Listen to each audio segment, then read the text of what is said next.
दुनिया की सबसे बड़ी पार्टी यानी बीजेपी का अगला राष्ट्रीय अध्यक्ष कौन होगा, यह सवाल इस समय नंबर 1 ट्रेंडिंग है। और कुछ ही दिनों में, करीब एक हफ्ते के अंदर, मार्च के पहले वीक में या मैक्सिमम 10 मार्च के अंदर अंदर देश को पता चल जाएगा कि बीजेपी का अगला राष्ट्रीय अध्यक्ष कौन होगा। आज कई सारे नाम है, हम इन नामों पे चर्चा करेंगे, ये भी बताएंगे कि इस लिस्ट में जो नाम आपको नहीं दिख रहे हैं वो क्यों नहीं दिख रहे हैं। लेकिन उससे पहले बीजेपी के संगठन और बीजेपी को, संविधान को जरा समझने के लिए एक छोटी सी चीज मैं आपको बता देता हूं। ये देखिए, बीजेपी के संविधान में यह कहा गया है कि जब राष्ट्रीय अध्यक्ष का चुनाव हो तो उससे पहले 50% राज्यों में अध्यक्ष का चुनाव हो जाना चाहिए। यानी बीजेपी का नया राष्ट्रीय अध्यक्ष कोई चुना जाए उससे पहले जो प्रदेश में अध्यक्ष होते हैं, कम से कम 50% प्रदेशों में उनको चुन लिया जाए।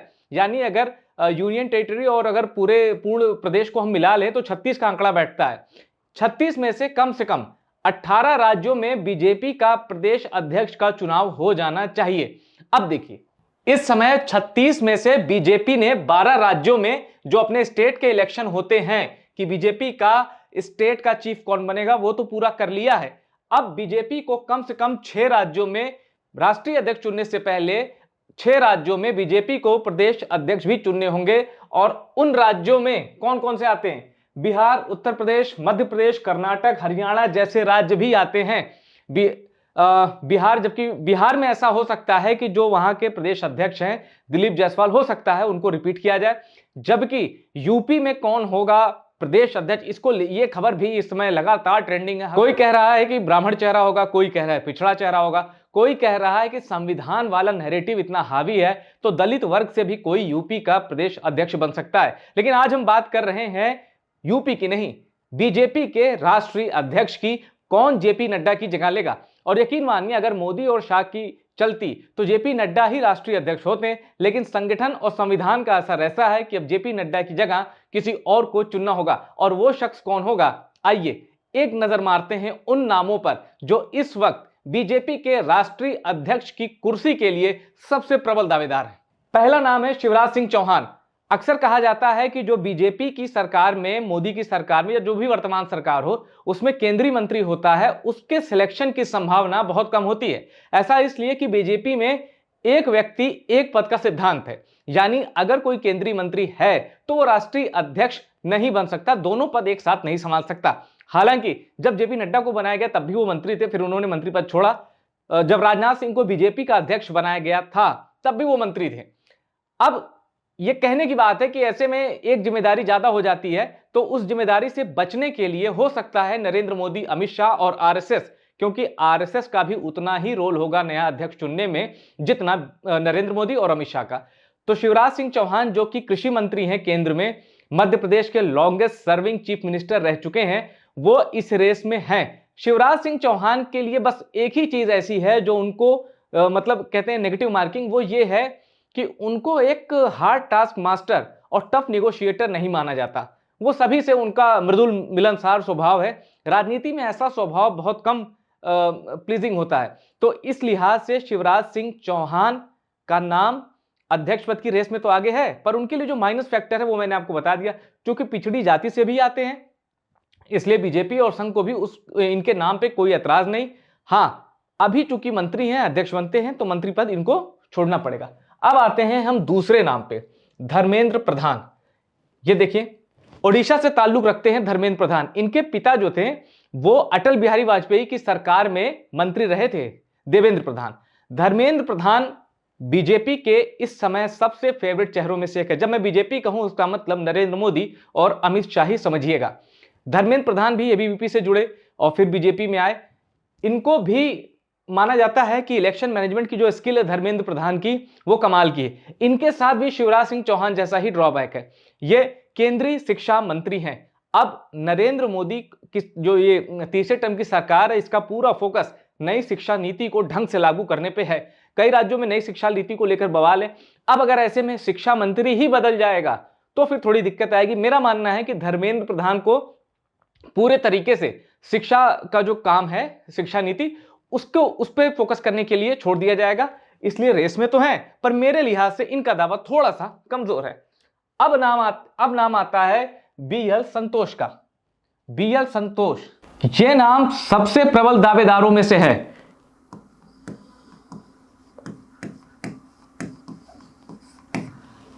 कर्नाटक से आते हैं और कहा जाता है कि इनके एक इशारे पर सीएम बदल जाता है। बीएल संतोष नरेंद्र मोदी और अमित शाह को छोड़ दें तो जेपी नड्डा जो कि पार्टी अध्यक्ष थे, उनके बाद सबसे पावरफुल किसी को माना जाता था तो बीएल संतोष। संगठन में ये राष्ट्रीय महासचिव थे। अब देखिए, बीएल संतोष जो कि कर्नाटक से ताल्लुक रखते हैं, कितने ही चुनाव ऐसे आए हैं जिसमें बीएल संतोष ने शानदार परफॉर्म किया है और इनका काम था संगठन यानी पार्टी और आरएसएस के बीच जो ब्रिज होता है उसका काम करना और जो एक कोऑर्डिनेशन होता है उसमें बीएल संतोष ने अपनी उपस्थिति बहुत मजबूत तरीके से दर्ज कराई है। बीएल संतोष का बैकग्राउंड आरएसएस का है और वो संघ के पूर्णकालिक प्रचारक रहे। इसका मतलब है कि उन्होंने शादी नहीं की, एक तरह से संन्यास है। लेकिन बीएल संतोष अब बीजेपी के राष्ट्रीय अध्यक्ष की लिस्ट में दावेदारों में सबसे ऊपर माने जा रहे हैं।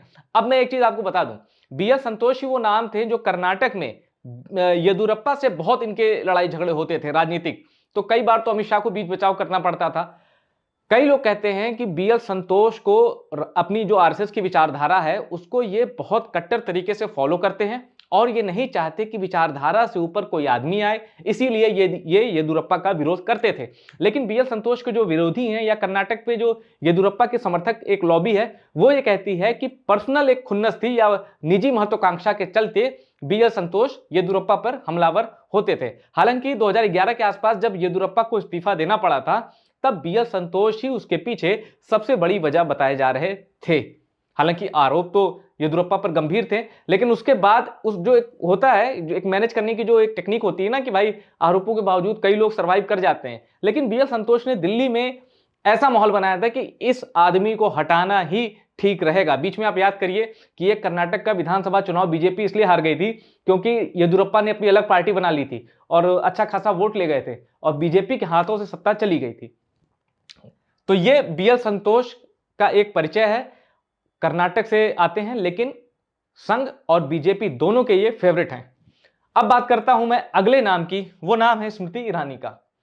स्मृति ईरानी एक महिला है, तेज तर्रार महिला है, तेज तर्रार नेता है। अमेठी से राहुल गांधी को हराकर इन्होंने राजनीति का एक ऐसा मोमेंट दिया था बीजेपी को जो कि यकीन से परे था, लेकिन इस बार ये हार गई। राहुल गांधी इस बार रायबरेली चले गए थे 2024 के लोकसभा चुनाव में और स्मृति ईरानी के सामने उन्होंने किशोरी लाल को उम्मीदवार बनाया था। तो माना जा रहा था कि यह फाइट स्मृति ईरानी के लिए आसान होगी क्योंकि राहुल गांधी ने अमेठी को छोड़ा और रायबरेली चले गए, लेकिन 5 लाख से ज्यादा वोट पाए थे किशोरी लाल और इस तरह उन्होंने स्मृति ईरानी को हरा दिया। अब इनका नाम रेस में तो आगे है, दिल्ली की मुख्यमंत्री के लिए भी इनका नाम चल रहा था, लेकिन बीजेपी के अंदर एक मैसेज ये है, संघ के अंदर भी एक मैसेज ये है कि जो राहुल गांधी के सिपाही से हार गया वो बीजेपी का राष्ट्रीय अध्यक्ष बन के कांग्रेस या राहुल गांधी के खिलाफ ज्यादा इफेक्टिव पॉलिसी, ज्यादा इफेक्टिव तरीके से राजनीतिक जो जंग है वो कैसे लड़ पाएगा। हाँ, अगर ये अमेठी की जंग जीत जाती तो सिनेरियो कुछ और होता, इसलिए मेरी नजर में ये रेस में होने के बावजूद थोड़ी पीछे हैं। अब आते हैं अगले नाम पे, मनोहर लाल खट्टर। 1977 में मनोहर लाल खट्टर आरएसएस से जुड़ गए थे। 1994 के आसपास इन्हें पार्टी में भेजा गया, ये बीजेपी से जुड़े और बीजेपी अध्यक्ष की रेस में मनोहर लाल खट्टर भी हैं।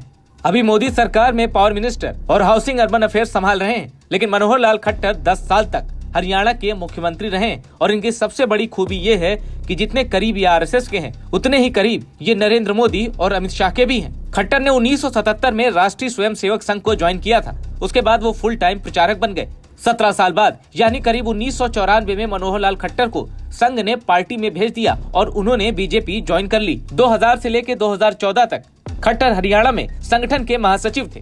अगर खट्टर बीजेपी के अध्यक्ष बनते हैं तो ना तो इसमें संघ को कोई ऑब्जेक्शन होगा और ना ही नरेंद्र मोदी और अमित शाह को। इसके बाद नाम आता है भूपेंद्र यादव का। 2024 में भूपेंद्र यादव ने पहली बार लोकसभा का चुनाव लड़ा। राजस्थान के अलवर से वो चुनाव जीतकर संसद पहुंचे, यानी लोकसभा से पहली बार सांसद बने, लेकिन दूसरी बार केंद्र में मंत्री बने। भूपेंद्र यादव को 2010 में तत्कालीन बीजेपी के अध्यक्ष नितिन गडकरी ने राष्ट्रीय सचिव के रूप में नियुक्त किया था। 2 साल बाद वो राज्यसभा चले गए। भूपेंद्र यादव की सबसे बड़ी खूबी ये है कि पार्टी के स्ट्रेटेजिक वॉर रूम से लेकर जमीन तक पर उनकी पकड़ बताई जाती है, यानी इलेक्शन मैनेजमेंट में भूपेंद्र यादव माहिर है। अब बात करते हैं डी पुरंदेश्वरी की। आंध्र प्रदेश में ये बीजेपी की चीफ है।